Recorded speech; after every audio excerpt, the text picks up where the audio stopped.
there's a lot more killers out there in the e-commerce community than most people care to know about. And in today's video, I want to share the story of Layton Schwenning, who I actually interviewed in this video. So this is actually a podcast video, and we covered his whole entire journey. And I asked him a lot of questions from the lens of a beginner. I'm not a beginner, but I wanted to put myself in the shoes of a beginner and explore how he's able to do over 2 million in sales through dropshipping and building a branded dropshipping brand. It's actually a really cool conversation, and I think it will help a lot of you, especially the beginners out there, but even some of the advanced people. We talked about CRO, we talked about ad account structures, everything that you need to know. I was actually connected to Layton by Noah Brewer at an event, so that also speaks to the power of networking and events. Now we're here doing an interview, and it was really cool. So hope you enjoy it. And without further ado, here's the interview. Welcome, Layton. And I'm really hyped to be talking to you. I know it's been a very long time since we connected in person. And ever since then, you've had a pretty cool trajectory that we're going to go over today and hopefully inspire a whole bunch of people. So Let's do it. Awesome. If you wouldn't mind, I would love to begin there. So can you walk me through your journey from the very beginning? Okay. Yeah. I'm No not the best pressure. at this. I'll try my best. Let's see. I think I started in 2017 or 2018. I believe it was 2018. I was in high school and I didn't know anything about drop shipping or e-commerce at all. I went to like a little get together with my friends, and I remember my friend Spencer sent me or showed me his Shopify dashboard, like one of the old dashboards back in 2018. And he was doing like 20K a month or something. I'm like, dude, what are you doing? Like, I was a kid. This was crazy money to me. And he really got me inspired to kind of hop on YouTube and look at drop shipping. And I ended up hiring him as like my first mentor to kind of show me the ropes, test some products. And to be honest, I didn't really give him my all in the beginning. So like my first 3 years, I was, talking with Spencer, testing products here and there. I would, get sales, but nothing really enough to like, pay bills or anything. And I didn't have that many bills as a high schooler. So test products. I think I scaled my first winter to like 8K profit. I thought I was on top of the world. But I think I kind of just got lucky. Didn't really have the skills to repeat that success. So fast forward to like freshman year of college, I graduated high school in 2019. So like I think 2 years after I started, I was in college and I had another mentor, which is Noah. That I think I kind of met you through Noah. I think I saw one of your interviews on YouTube, and that's how I started watching you and Noah. Noah helped me a lot. I was testing on TikTok, and just testing products in college while getting a marketing degree at Oregon State. And I was always trying to fund my product test. So I was always washing cars. That was kind of my road. Road to glory, I guess, is I would be washing cars, and I would spend every single dollar I made washing cars to fund my next product test. So I never thought of it as losing money. I was always like, I'm going to wash this car. I'm going to test this product. I'm going to wash this car. And I'll test this product. And sure enough, a product hit in college. And I had a business partner at the time, one of my old friends from high school, and we scaled a product to 500K on TikTok. And I learned so much through that, a lot of ups and downs. Definitely made a decent amount of profit from that product. And that is what kind of started me to start my YouTube channel, because I finally had the confidence and experience to talk about what I was doing. Before that, I didn't have that much success, so I didn't want to start a personal brand. So that kicked things off. And then I kind of fell into the niche. And I'll just tell you the niche that I kind of fell into. It was a car product. So after that car product test, I decided to test another car product. And I have been running that same brand for almost 2 years now. Fell into that, and then grew my YouTube channel. And I have students who also have stores in a bunch of different niches. Now I work pretty close with Noah and the whole Viral Ecom Ads brand. So yeah, that's kind of how I split my time. I have my own stores and I have my personal brand. I think, that's a pretty common thing that a lot of, YouTubers in this space do. But yeah, that's where I focus on scaling Facebook ads. And yeah, that's where I'm at. I think that was a quick little That rundown. was good. That was great. Yeah, that's pretty interesting actually that you mentioned that first winning product was a car product and you were also washing cars to actually fund your product tests. Did you use those cars at all to make content, or how did you initially test that product actually? I actually didn't even think about that. That's actually pretty funny. Yeah. So my business partner, his at the time, I think his dad had like a truck that we used, and the product that we were selling to was definitely more for trucks. Mm. So we found the product on TikTok. We were definitely like one of the first people to test it, which I think is important. It's a strategy, to be like the pioneer method. But yeah, once we tested it and proved concept, we needed more content. So we both ordered the product to our houses, and I was in Oregon and he was in California, and we would both put the cars on our friends' cars. He would use his dad's car, and then we would just film a bunch of content on literally on our iPhones. Like the ads we were running were like so like what's like ugly ads is what they call them now. It was just like that. And yeah, we were able to use those creatives to scale, and that was my first like huge Q4 with that product. And yeah, it was just awesome. We were running TikTok ads and Facebook ads. Um, and yeah, I mean, yeah, Awesome. we would use a bunch of different cars that we could find. That's really cool.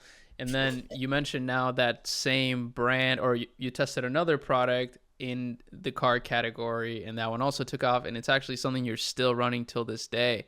Yeah. That's pretty amazing. What do Mhm. you think is the reason why that product is still running strong as opposed to other products that just die? Yeah. So I always had the mindset, and I think a lot of people have this, that like dropshipping stores die out, and they do. Don't get me wrong. But I think after about 6 to 7 months of running a brand, and that's kind of when things start to kind of go downhill, you have to do something drastic to keep it going. And my store definitely like fell off, and it got to the point where like I was like, wow, like it's dead. I need to find the next one. And then I got the advice from one of my friends, like you need to make some drastic changes. So I really focused on making better ads, and not just throwing things at the wall and letting them fall. I really got into understanding like marketing fundamentals and principles, and reading a bunch of books. This is by my desk all the time. Breakthrough advertising. If you don't have it, I can send you like a PDF version of it, but maybe you've read it. It's a great book. So using those principles, and then for me, the two biggest things are traffic and conversions. So if you can get better traffic to your store, which is, with paid ads, your actual creative, and then being able to convert them higher on your landing page, which is your conversion rate, those two things can drastically change your business. So I just hammered creative testing and then CRO testing. I got my conversion rate up from I was operating like a 0.75 conversion rate. And right now, I think yesterday, my conversion rate was like 2.3 or something. So that just completely changes the profitability of your store. So I'm always running CRO tests, always testing creatives. And then the last thing is just really going all in on Facebook ads. I don't run any TikTok ads. I'm not talking bad about TikTok, but for me personally, I just need to master one outlet. And for me, I just really want to focus on Facebook ads. Love that. I really like that too. I think a lot of people seem to want to do so many things at first. And I've gotten even, advice from Davey Fogarty, for example, once, and he told me, he's like, one of the biggest mistakes that people make is divert their focus to a million different ad platforms. He's like, I scaled the Udi to 100 million with just Meta ads. Yep. I'm like, wow, that's Yep. pretty crazy. There's a lesson in there. There's a huge lesson in there. Actually, that's not exactly how he said it. He said he could have scaled to 100 million with just Meta ads, but that Mhm. was one thing that he wished that he would have done differently. Is he started doing Pinterest, Snapchat, all a million different things, but Meta was Mhm. the king that actually got him to that level. So that's really interesting. When it comes to CRO tests, how deep do you go? Like, what is, for example, because you told me you're doing these like every week. Yep. So I'm just curious for people to know, what does a CRO test for you look like? Is it like just a quick headline change, like colors on the buttons, like maybe swatches versus drop downs? Like, what does a CRO test usually look like? I love this. I love this question. I love CRO tests, and it's actually so fun to CRO test and then have a successful CRO test because it moves the needle without spending a single dollar on ads. So yeah, I can talk about this for a long time, but I'll kind of give you my rundown. So first of all, shout out my friend Connor. I can never pronounce his last name. I think you know who I'm talking Yeah, I know about. Connor. Yeah, he was a mentor of mine, and he owns a CRO agency, so I learned a lot from him. So starting off, I don't split test by having different campaigns. I always split test the traffic. I use an app called ABC Convert. I don't have any affiliation with them. They're just easy to use and have great customer service. So I'm splitting my traffic from Facebook to two separate landing pages. And one of them is obviously the control group, your landing page that you're currently running. And then I split test by variables. And I always start with everything above the add to cart button first. Everything above that is super high leverage because 99% of people coming from your ads are seeing that. Every time they scroll down, they drop off. I think after the add to cart button, I think 20% of people drop off. And then by the time they're halfway down your product page, like 50% of people are gone. So it's super high leverage to test everything above the add to cart. And I'll do just that. The very first thing I split test is product images. Most people don't talk about this on YouTube at all. And it's kind of wild to me because product images are the first things that people scroll through and read and consume. And that's the key word there, read. Most people don't have any copywriting on their product images. Now, where I've split tested, all of my images have some sort of copywriting calling out the USPs, unique selling propositions of your product and your brand. And I like to have at least like 6 images. And that's the very first thing I would split test, just adding new images, higher quality images with copywriting. That usually produces a great lift in conversion rate. And actually, one thing to mention is it's CRO, conversion rate optimization, but the actual important metric is revenue per visitor, because you can actually increase your conversion rate and have a lower revenue per visitor. So because you can raise your price and have a lower conversion rate, but if you raise your price and people buy it as a higher rate, you can have a higher revenue per visitor I love than that. your old price. Yeah, that's a really good point. Yeah. So images first, and then again, everything above the add to cart. And for all of my stores above the add to cart, I have like 3 bullet points also going over the USPs.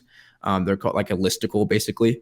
I'll split test those next, and I'm only changing one variable at a time. So either product images or listicles.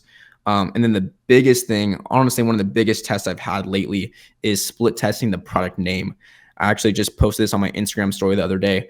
Like for example, In-N-Out, they sell, I don't know if you've had In-N-Out before, but they sell protein style burgers, which it doesn't add any more protein. It's just, there's no bun. So it's like, it's healthier, but they named it protein style. And if they would have named it no bun style, it wouldn't have converted as high. So, your product name is very, very important and something I always split test. True. Yeah. And I feel like that's an undervalued one. Like people don't ever really think to split test the product name, even though that's like pretty important. It's like really right at the top. And very true as well with the product images. I feel like people don't make their images compelling enough, even though people sometimes just look at the images, they scroll through. So you want to make sure you have your unique value propositions on there too. I totally agree with that.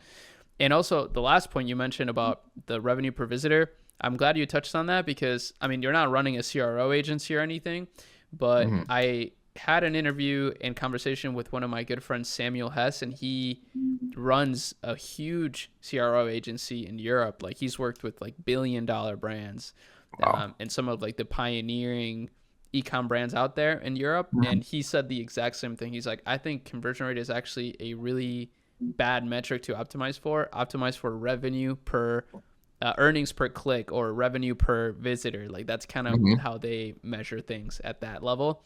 So that's really cool that you're thinking about that. My next question is, what do you think, whenever you were testing products initially and you found this winning product, how often were you testing products? That's my question. Okay. So back then I wasn't tracking my product tests as I should. I didn't have I had an Excel sheet for like my product research, but I wasn't tracking how often I was testing. And I wish I did. There's someone, his name's Boreon. He used to track every single one of his tests, and his 101st product test is what popped off, and it was just crazy to see a massive Excel sheet based on like his performance of each test. So to be honest, I can't answer that exactly, but what I do recommend now is people test at least one product per week, and I kind of have this method of pick a day that you want to launch a product test on. I typically tell people not to do it on Monday or Tuesday, but say you want to launch a product test every single Thursday. That's a pretty good amount of products per month. I would say minimum one per week. And then in between Thursday and Thursday, you should be focusing on improving your skills as far as copywriting, website design, ad creatives. Those are the kind of the three biggest needle movers in my eyes. And instead of just randomly testing products, actually focus on improving your skills. That is much better, in my opinion, than just spinning the lottery wheel, testing, I don't know, 20 products a month or something, which, is a strategy I've heard from people. They test like 5 products a day, which is just absolutely crazy to me. I always have the mindset of quality over quantity, maybe because it was just my budget of washing cars. I can only afford that. But yeah, I would say 1 a week is a pretty good pace. And then if you can double that 2 a week, you'll be moving the needle pretty quickly. I like that. Yeah. I'm always curious because exactly like you said, there's so many different ways to do it. And there's people that are, I think at the highest level, people are testing a crazy amount of products, like at least people who are like all in on drop shipping. But I think people need to just be consistent. I think in general with like anything you do, just try to find out whatever is going to help you be consistent. Like just stick to that. So a product a week, that's amazing. Absolutely. So whenever somebody would launch a product, how would you recommend, based on all your students as well and your success, how would you recommend launching a, let's say, branded dropshipping product on Meta? Like what would be your launch strategy there? Okay. As far as the media buying? Yeah, media buying, how many creatives, like what would you do? So super, super simple. And I think it's also important to stick to one strategy. And before I even give my answer, there's no one right way to do media buying. I can get in arguments with people all the time about ABOs versus CBOs. And to be honest, it doesn't really matter. It's just about, again, being consistent, because every time you change a variable, then you're like questioning yourself like, oh, is it because I changed this or that? So I keep it consistent for all my tests, especially these past 12 months. I've been all on Meta, and my exact testing strategy is one CBO. And budget is always a personal question, but I always just do $50 per day. So one CBO, $50 per day. And then on the ad set level, I only have one ad set group that is targeting broad, so no interest at all. And then I usually test with the top 4. So USA, Canada, Australia, and United Kingdom. And you can interchange those if you want, or just focus on one, kind of up to you. And then as far as the ad level, I am only testing 6 creatives per launch, per round of testing. So I'll have one ad set with 6 ads, and I used to do 10 ads, but I recently read on I read Facebook's policies and their tips all the time. They're not always the best, but they did say they recommend having 6 ads per ad set. So I went from having 10 to just running 6 in each product launch. Fire. I like that. That's super simple, easy to follow. I feel like $50 a day is reasonable. Let me ask you this. What happens if you run an ad test like that and you get no sales? What would you recommend somebody to do in that case? Like on day 1, you let it run or what? So I always let it run for 24 hours. And then I literally won't even open my laptop and look at it. I think people try to look at their data after like $2 spent, which I just literally close my laptop. So on day 2, after 48 hours, I'll look at my data. And usually it takes a couple, 2 or 3 rounds, unless you get lucky on your first set of creatives. But first I want to look at like buying intent. And the only metrics that I really look at, and I'm curious to pick your mind about this as well. The only things that I look at are CPC and CPMs. Generally, I want under a dollar 50 USD CPC on my top spending ads. If I'm above that, then I will do another round of creative testing. Unless it's like terrible metrics, like above like $4 CPC, I'm probably just gonna kill the product and move on. But if I'm getting like a $2.50 CPC, I will launch a new round of creative testing, same campaign and a new ad set set for midnight. And then my goal is obviously to, take principles out of a book like this and make my creatives better, do more market research and understand how I can target these ads to my customer avatar better, and then learn from the data and then relaunch. And then obviously the only thing that matters, especially when dropshipping, is cost per purchase, CPA. So yeah, I'll do another round of testing and really try to get that first sale. And then I can learn from that data and figure out why that ad got a sale. And then maybe do another round of testing based off that data. And kind of wrap this question up. Like, my entire goal is to get to 20% net margin with $50 spend. And then I can confidently increase my budget and start scaling. Yeah, no, I like that. I think that's a pretty standard approach these days, and even like outside of drop shipping, just for media buying in general. Like for us, for example, at the agency, we'll generally do like $100 a day or $200 a day with one ad set, flexible ads in it. And then if we want to launch a new creative batch, we'll launch it in a new ad set with a new, sort of concept of batch, like a batch of concepts. Yep. And that's a really solid approach, because then you really only, like you mentioned, stick to the creative and you have a solid system to iterate from. I will say too, like, what's crazy, if you're testing products, I definitely agree. Like if the cost per click is just ridiculous, and you definitely want to look at CPMs and cost per click. Like, of course, purchases matter the most, but you want those metrics tell you a lot too. And you're not likely to make something work that has like $100 CPM and like, $5 cost per click. Though I have, at the agency, which is one of the reasons I love running an agency, is all the data that we get. We've had clients that operate at like 30% margins that have $5 cost per clicks.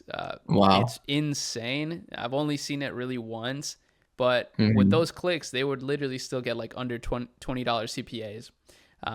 Wow. Given like their brand was like produced in the US, it's like a beard oil.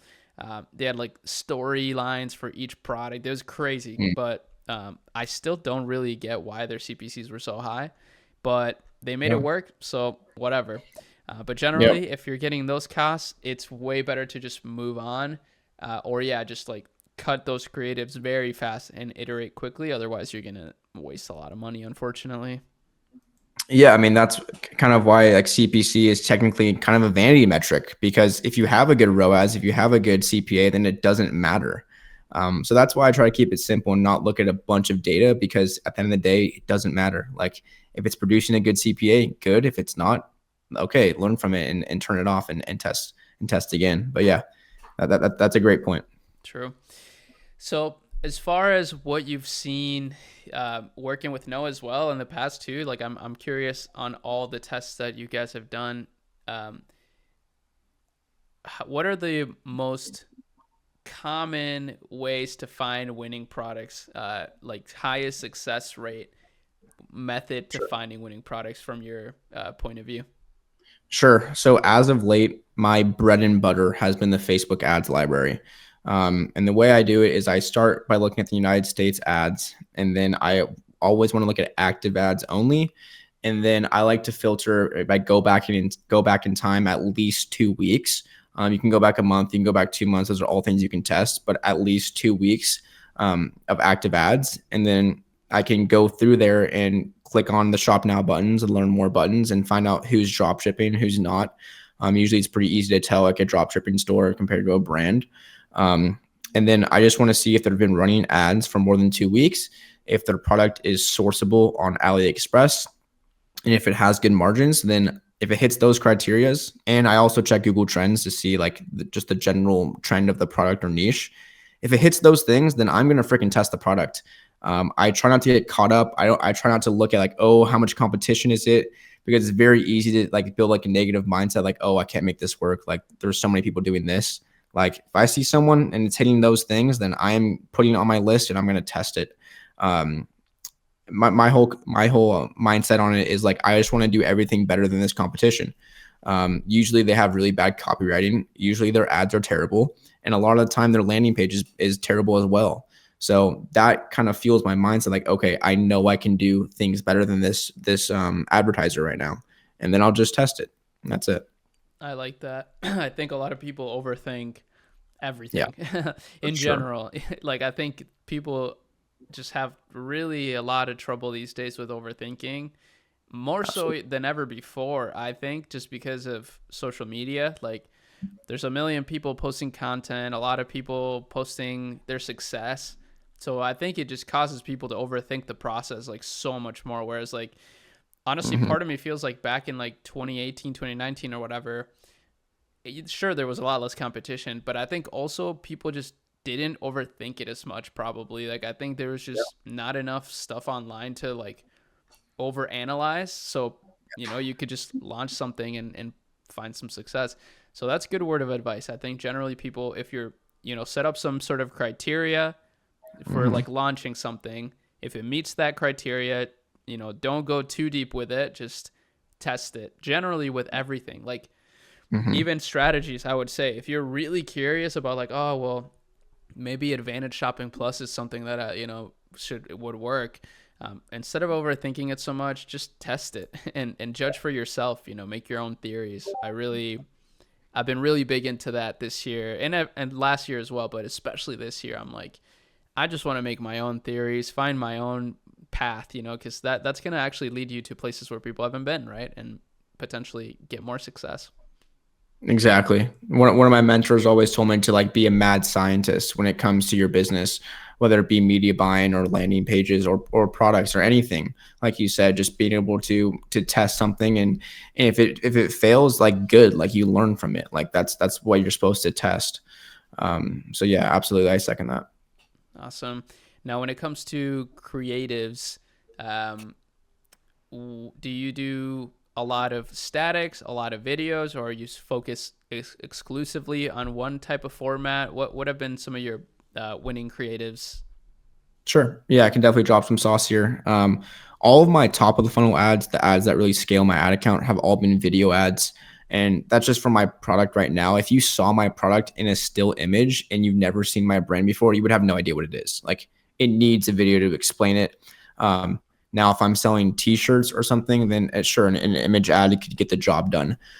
So I use video ads to scale, and then I use image ads for bottom of the funnel retargeting. And right now, I suggest everyone launch an image ad. It's so simple. Um, I just use a square image ad and I put a picture of my product. And then I actually found out this headline from Breakthrough Advertising. It just says for retargeting, like bottom of the funnel. Well, it doesn't say that, but it says like um, when people are very product aware of your product, that means you can send them an image ad and they resonate with your product and price. Very important. They already know your price. So my image ads say was this price. So for example, it was $100, now 85 with code whatever. And this is strictly for bottom of the funnel because these are people that have seen your website before. They know your price, and when they see this, they're super warmed up. And then Facebook will actually automatically give them the code and checkout. So it's been converting very, very high. It doesn't take a lot of spend because it's not scaling the ad account, but it's great for retargeting. Um, so yeah, just formally priced or was priced, and then the new price, and it just converts so easy. That's fire. And there's so many Canva templates now too you can Oh yeah. utilize to kind of make like really, really nice looking ads like that with statics. What Hmm. about for your video ads? Do you focus mostly on the hook, or do you have like a specific uh, format that you like to stick to or framework? Yeah, so the hook is definitely the most important. I think it's very important that everyone does market research before they make the ad. So my market research, my concept sheet consists of like who am I selling to, what's my unique selling proposition in this video, what's my hook, what's my script, and then I'll do market research, and then I will pick out like a claim or an objection or a wants and desire of my target market, and then I'll craft my ad creative based on one of those. Um, and then, yeah, I always start with the hook. The hook is by far the most important. And the way I think about it is if you're going to spend $1 on your ad, you're going to be spending 80 cents on the hook, because if people don't stop to watch your video, your entire ad is wasted. Um, so the way I find hooks and craft hooks is I don't just come up with them. Like it's always like from market research. And lately I've just been going through TikTok or Instagram or YouTube reels or even YouTube titles just in my leisure time. If any piece of content stops my attention and makes me stop my scroll, it's probably the hook or the thumbnail. So I will take the actual title and just put it into my notes app. So I have a notes list of just a bunch of hooks for like literally any niche. A lot of golf stuff in there. But you can take that hook and then tweak it for your product. So for example, I had a golf hook. It was like 5 minutes of this drill is better than hitting 100 golf balls or something. And then I took that hook and actually made it for my car product, and it was one of my best performing creatives to date. So that's a super easy way to find hooks. Yeah, I mean, that's a great way to do it. And also, there's a lot of, like, I like the idea of just analyzing yourself and your own behavior on social media. I think people don't do that enough. I definitely agree. Like, try to think of what makes you stop scrolling, right? Like, that's a very simple thing. But if you write that down, then eventually you'll probably get really good at stopping other people from scrolling through just, copying that. I'm Exactly. curious, like, it seems like you get a lot of inspiration from things you're passionate about. Do you find that you generally test more products when you're testing products that you actually have like some sort of interest in, or do you think people should just not care about that at all? Yeah. So one of my first products the one that I scaled to 8K profit was a golf product. And in hindsight, I realized that worked because I knew how to market it, because I was the target market. I knew the type of copywriting that would work for this avatar, because I just knew golfers. My dad's a golfer. My friends are golfers. I knew what to say in my primary text and headlines because I was so passionate about the product, and I actually wanted the product. It's like I wanted to buy it. So I always recommend people that are beginners in e-commerce and testing products to test a product that you would actually buy, because chances are if you would buy it, then other people just like you, like millions of other people just like you, would also buy it as well. So it's a great place to start. It's definitely more difficult to go into a niche and sell products that I wouldn't buy myself, but to combat that, you just got to do market research. So I kind of got away from doing market research for that product and specifically because I was the target market. Like I had the experience of the market research. So yeah, I don't think you should only test products that you're passionate about because you don't want to hold yourself to a few niches. But yeah, either way, you got to do market research and understand who you're advertising to, which is something that people struggle with because a lot of people in e-commerce are young and write copy to young people. But, we're selling to older people, different genders, different countries. Like it all stems from market research and understanding who you're targeting and who you're advertising to. True. Yeah, I agree. I feel like I do find it easier to work on things that I have some sort of passion for, but at the same time, but I'm also really passionate about just building businesses and like numbers and things like that. So in that way, I feel kind of blessed that, even if I'm working on some brand that like has nothing to do with my personal interests, I can still find like some passion about it just from like a business builder point of view. Oh, absolutely.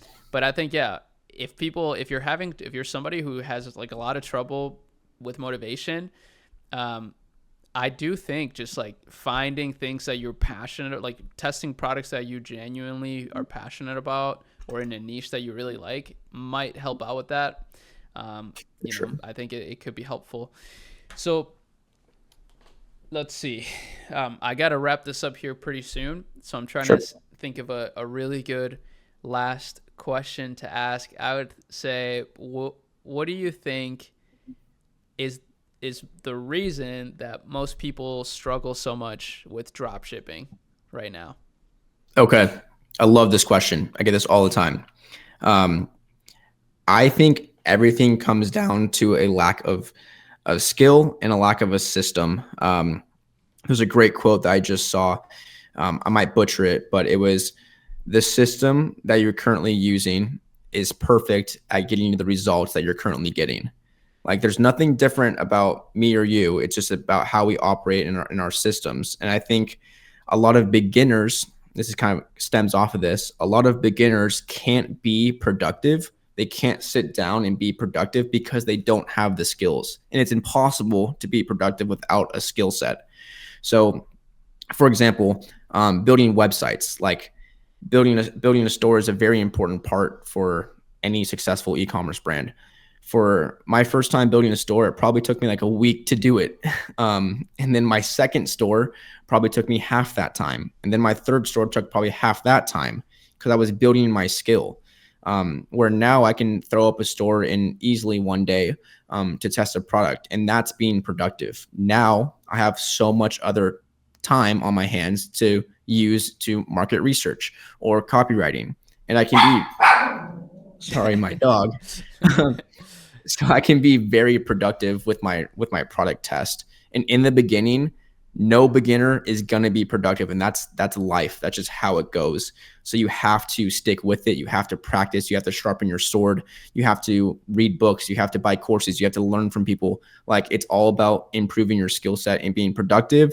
And then once you're really productive, you can grow your team and train them, or go hire A+ talent. But yeah, I think it all comes down to who can be the most productive, the most efficient, and it all just stems to skills. And I like Andy Frisella. He talks about this a lot. He relates business to sports. Like, you either have the skill set in sports to make the team, or you don't. And if you don't, you keep working until you have the skills to make the team, and then go to the next level of sports like D1 or try to go pro. It all comes from skills and how productive and efficient you can be. So yeah, that's what I would love say. that. No, that's so true. I think that I'm huge on the idea now of like just building systems for yourself to be consistent, Yeah. because when you do that, you're actually building up your, like, even if you're not intentionally trying to get better at a skill, if you figure out a system to do something, like, you will naturally get better at that skill. And I Hmm. just feel like that applies to so many different things. Like, I think people really need to try to make it easy for themselves to be consistent. For Very me, true. like, and on also with that, like, you'll find that you made so much progress, like, out of nowhere. One day you'll be like, whoa, wait, like, what happened? Like, this is crazy. And it happened Hmm. to me with YouTube, for example. Like, my content is extremely simple. It's like whatever. People always message me trying to edit my videos or making my Yeah. thumbnails. Or they're like, Ari, you should make this kind of video. Like, you need to make like a tutorial, like teaching beginners how to make a store or something. And I'm like Hmm. making these like high level like videos. Um, and I was just constantly doing it for a long time, and then all of a sudden, like, last year and this year, I'm starting to, like, people are starting to reach out to me who are like really really successful and rich, and they're like, man, you really know what you're talking about. And then, like, now I'm realizing, oh shit, like, me making like literally like hundreds of these videos, even though to other people maybe it seemed like really simple, and it was, and it is, like, Hmm. I was subconsciously like absorbing all this information, and like, now I'm like, oh shit, I actually do know like so much about this like crazy high level. So when I'm in these conversations in these like brands with like corporate level employees and stuff, like, I can actually provide a ton of value. And Yeah. it shows. So I'm like, oh man, like, I'm so happy that I did that, even like subconsciously. So I'm gonna still keep doing it because I love it. Yeah. But you just don't realize like how much skill you're building by doing something consistently until Hmm. like a year or two down the line, and then it kind of all compounds at once. So I love Yeah. that. Systems, making it easy for yourself to be consistent, and just naturally you'll grow your skills as a result, and you'll get the results that you want. Absolutely. Fire. Love that, man. Well, I can't wait to see how you continue to grow, and where you're going to be at next year at this time. This is going to be a pretty cool Q4, hopefully, and I think Yes, e-commerce sir. is only getting better, in a lot of Oh yeah. ways. So it's a you got a bright future ahead, and I'm happy we were able to do this. Thank you so much, Ari. Appreciate it so much having me on here. Yeah, of course, bro. Of course. We'll All have to right. do this again. We'll have to do like a part two on some sort of update in the future. That'd be fun. Let's do it. Yeah, I'll get one on my channel too with us. Oh, okay. Sounds good, bro. Well, have a great rest of your day. I'll leave all your stuff in the description. And yeah, man, Cool. have a good one.